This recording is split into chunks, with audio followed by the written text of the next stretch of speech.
Hi, I'm Gene Trowbridge, and this is our YouTube presentation of a topic called How Big is the Private Placement Market?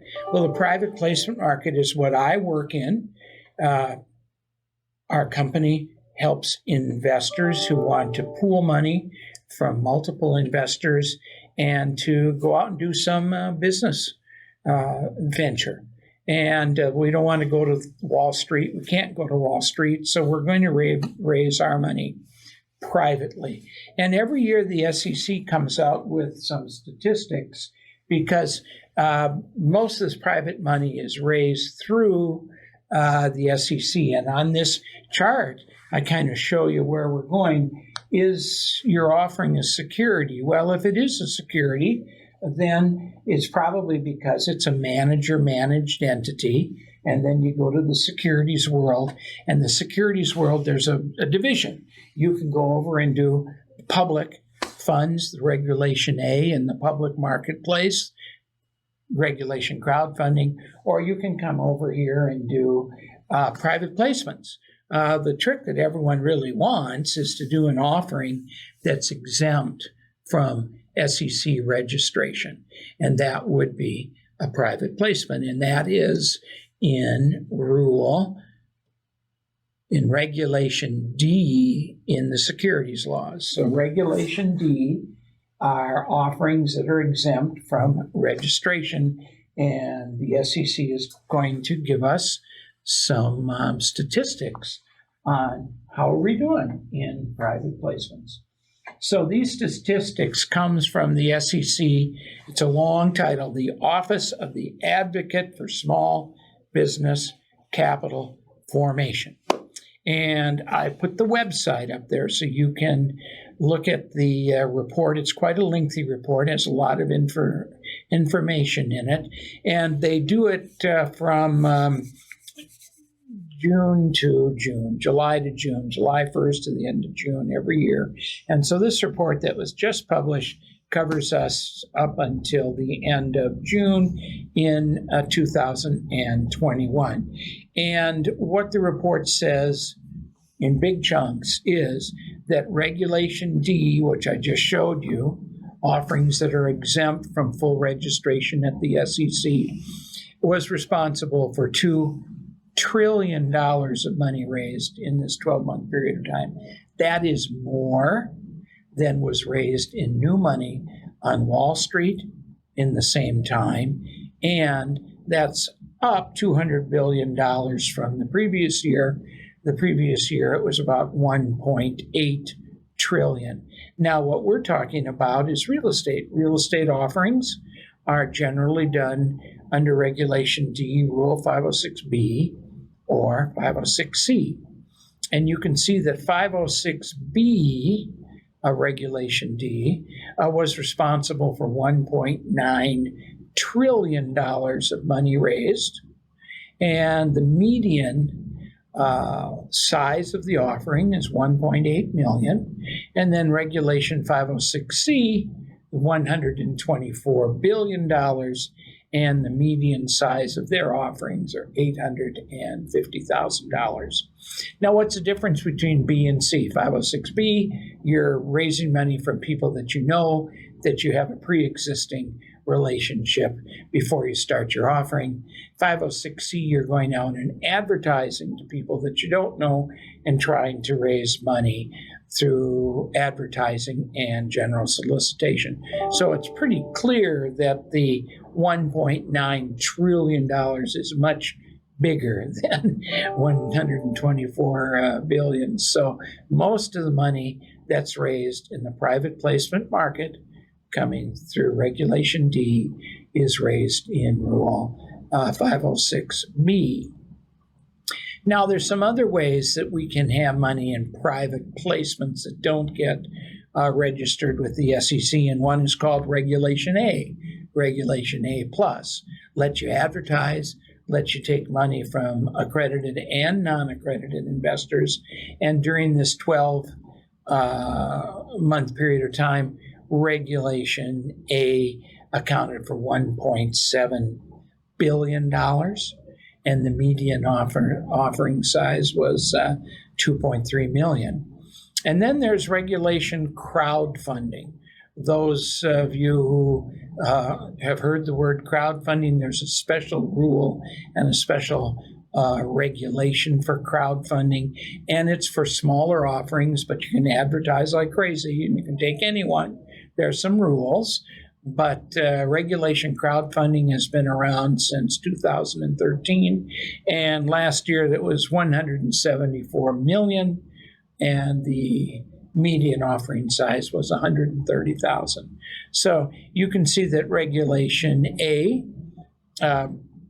has raised some money with some good size offerings. Actually, the median in a Regulation A offering is larger than either 506B or 506C, but the total amount raised isn't quite as much. Because Regulation A is almost a full service registration with the SEC. It's time consuming and has a lot and expensive. So it isn't for everyone. Most of the money, as you can see, is raised right here in 506B and 506C. Now, the report goes on to talk about where are the states that are really raising money from Regulation D. And they listed the states and the number of offerings in each state where the offering size, the amount of money to be raised from the investors, was over $20 million. And that's a big offering in our company. We'll do one of those every month, but we do 15 to 20 offerings a month. So there aren't very many that are over 20 million. But the states where you find the largest offerings are California, New York, Washington, Texas, Florida, and Illinois. All the other states that I looked at had the number of $20 million offerings being less than 1,000. And so how do they know that? Well, at the end of each Regulation D offering, the attorney sends what's called a Form D to the SEC. And there's all this information on it, and they gather the information. And so if your fund was formed in California and you're raising money, there were 6,000 funds where the amount of money raised, the minimum was, or the maximum was $20 million. So that's quite a few funds. Where does all this money go? This is another thing that came in the report. In the last 12 months, the biggest place the money went was in banking and financial, 49 billion. Real estate, 45 billion. Technology and healthcare were the four largest chunks of money, the use of the money that was raised in private placements.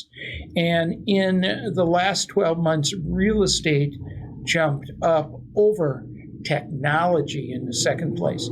Historically, it's banking, financial, it's technology, and then it's real estate and or healthcare. But in the last 12 months, real estate moved right up there, almost to the top, only, $4 billion less than banking and financial. And so if we say banking, financial, real estate, technology, and we go back a slide and we look at the states, well, California has a lot of technology in it. New York, an awful lot of banking. Washington certainly has technology offerings in it. Texas has been a hot spot for real estate and energy. Okay. Florida, certainly for technology, is certainly a booming, growing technology market. And Illinois, in the middle of the country, is great for banking and technology. So this is a picture of top industries. And that's just the report that the SEC gives us every year. So the state of private placements, of the market for private placements, is extremely strong. Our company did more business in the last 12 months than we did in the previous 12 months. And actually, as we talk about this, the first quarter of this year was 25% greater than the last than the first quarter of last year. So business is continuing to grow. And what's interesting about this is this all happened during the period of COVID. So the market grew from 1.8 trillion to 2 million to 2 trillion in the period of COVID. And that's, as we come out of COVID, that's wonderful. So I have a book called It's a Whole New Business. The fourth edition has just been published, and the fourth edition is totally updated by the changes in the securities laws that came out in the last 18 months. So we'd like you all to have a free copy of the PDF of my book. All you have to do is click on the QR code. A grid will pop up, and put in your email, and we will immediately send you a free PDF of the book. Of course, the book's available hardcover on Amazon, and I went into the studio in the last couple months and recorded an audio copy of the book, reading the text and then adding some stories and self-experiences into the reading. So it's much more than just simply reading the text. So we invite you to follow through and maybe get that audio copy if it's something you want. So once again, I'm Gene Trowbridge, Trowbridge Law Group. Don't forget to subscribe to this YouTube channel, and this is how you can get a hold of us. Love to talk to you. We'll see you next time on our channel.